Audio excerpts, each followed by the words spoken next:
Ada hadis kullu ummati yadkhulul jannah illa man aba, dan seterusnya. Itu kan barang siapa yang mentaati aku, dia masuk surga. Dan barang siapa yang tidak mentaati, itu yang dianggap enggak.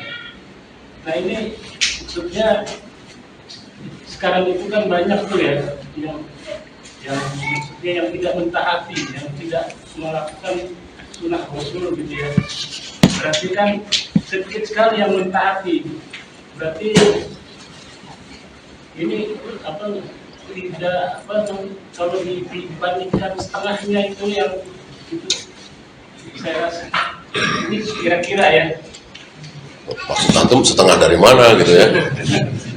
Banyak yang maksiat, banyak yang tidak mentaati, tiba-tiba setengah dari mana gitu ya? Maksudnya gini, kita lihat sholat berjamaah aja ya. Ketika sholat berjamaah kita lihat di jalan-jalan itu kan enak gitu Ustaz ya.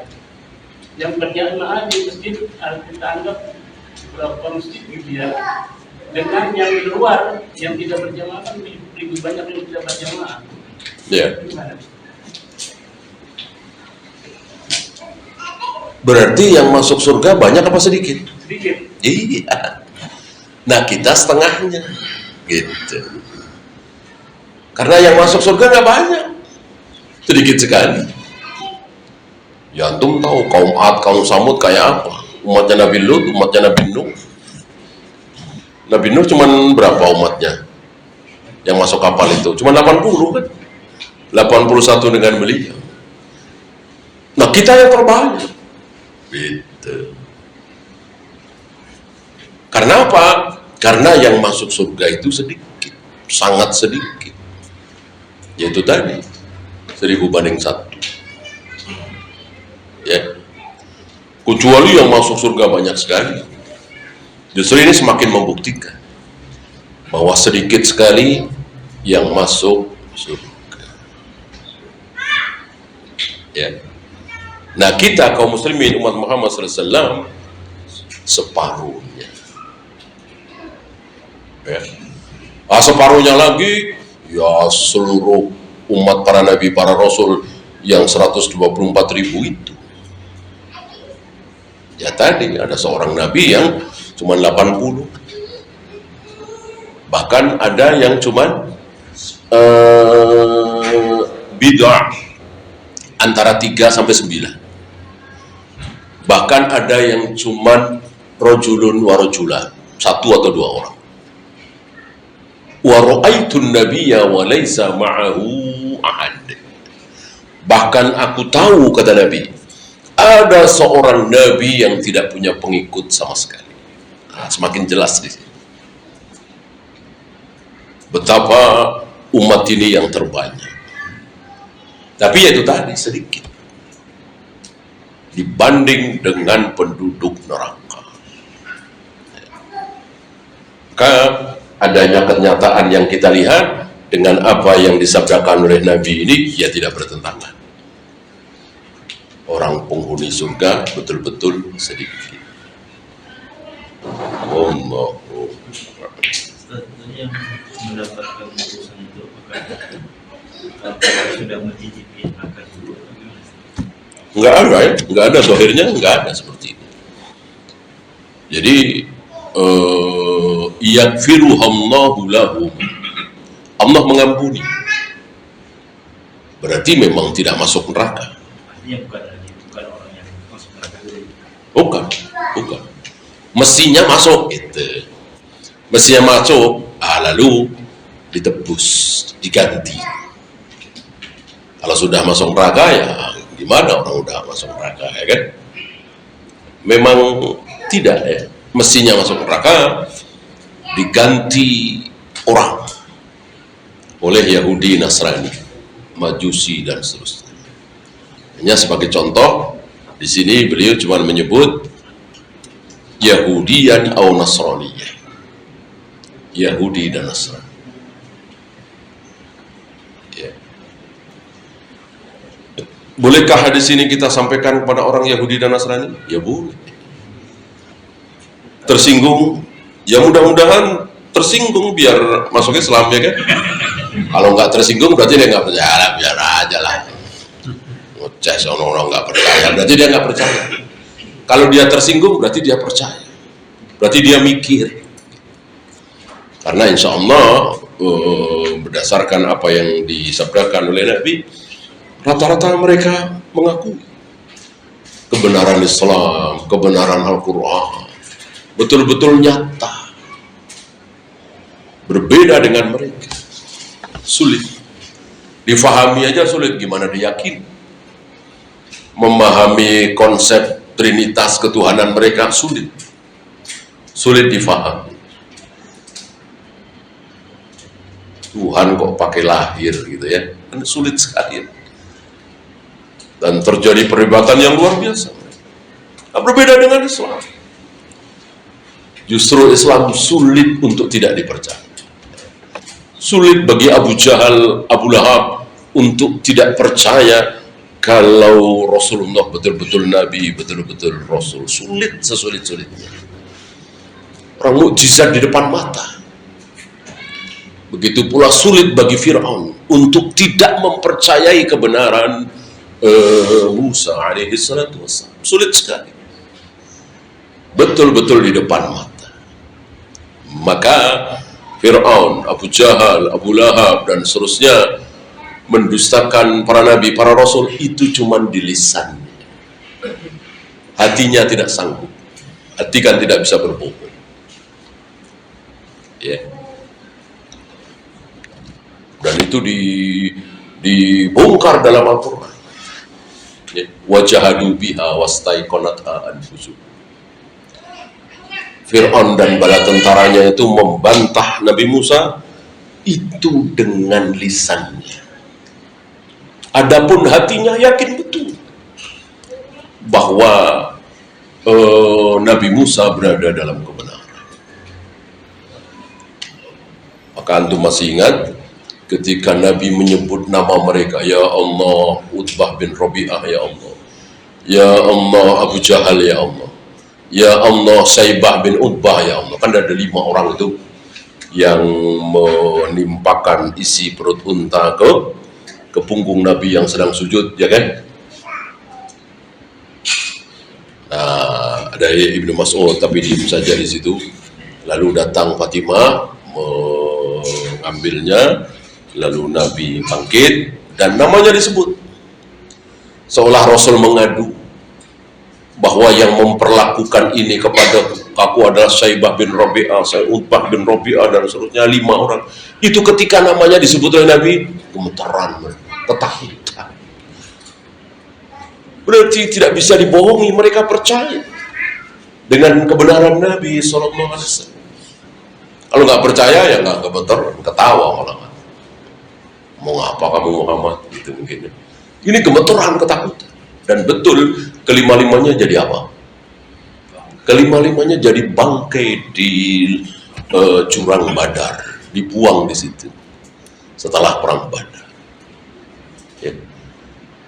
Ini Nabi SAW.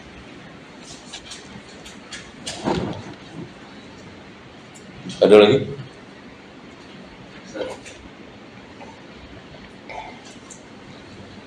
Wanita yang berzina yang laku ke hakim, apakah dosanya dia mampu? Lalu bagaimana dengan hukum sekarang bila terjadi seperti itu?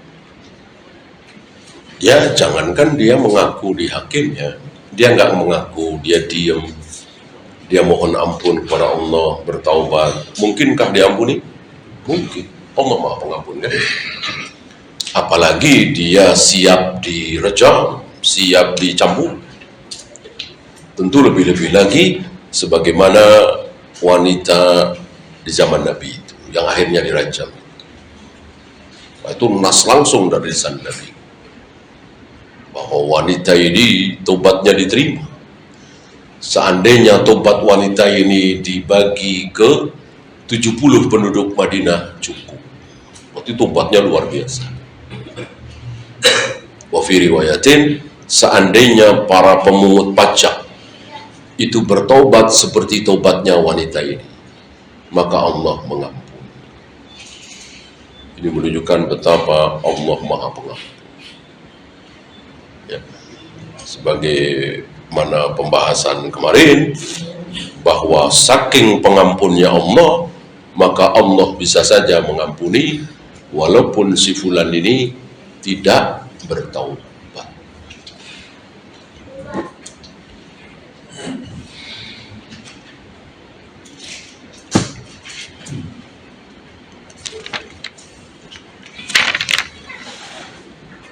Ada lagi?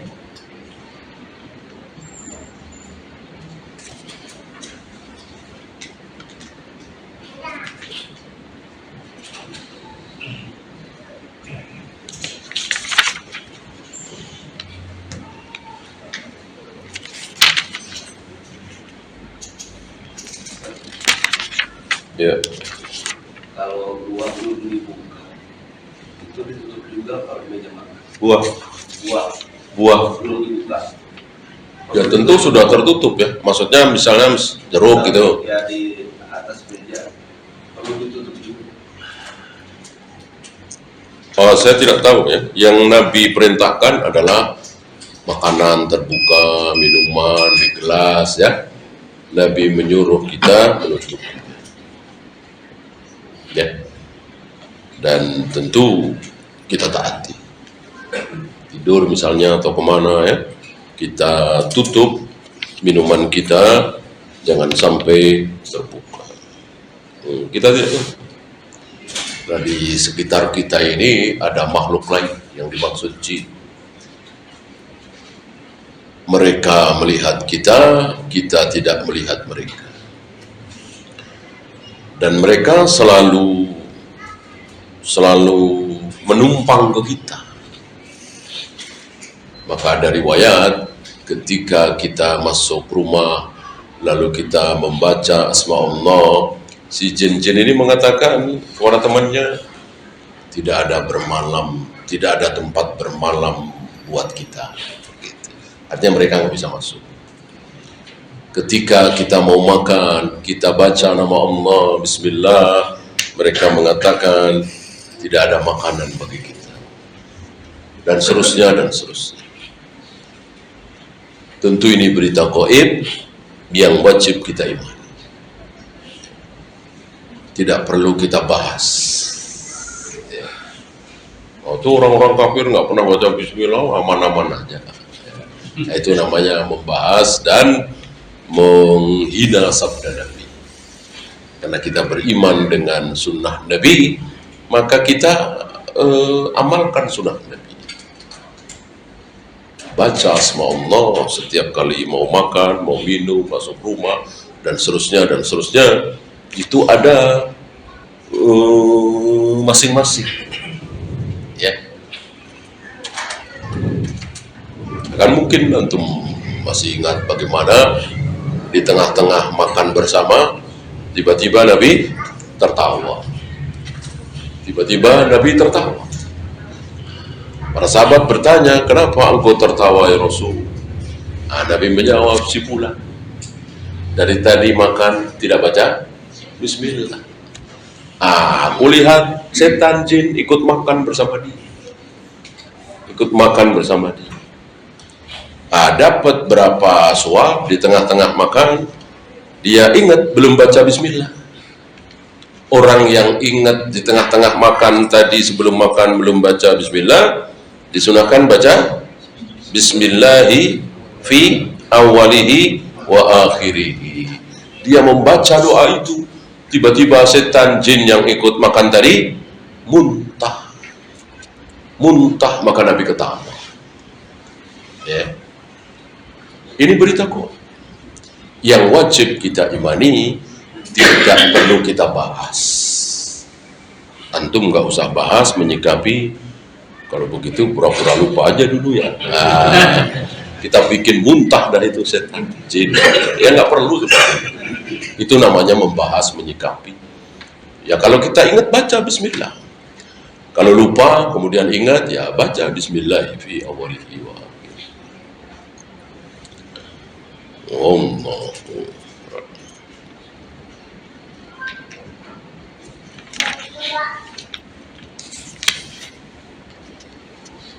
Ada lagi? Kalau tidak ada, kita akhiri. Subhanakallahumma bihamdika asyhadu an la ilaha illa anta astaghfiruka wa atubu ilaik. Assalamualaikum warahmatullahi wabarakatuh.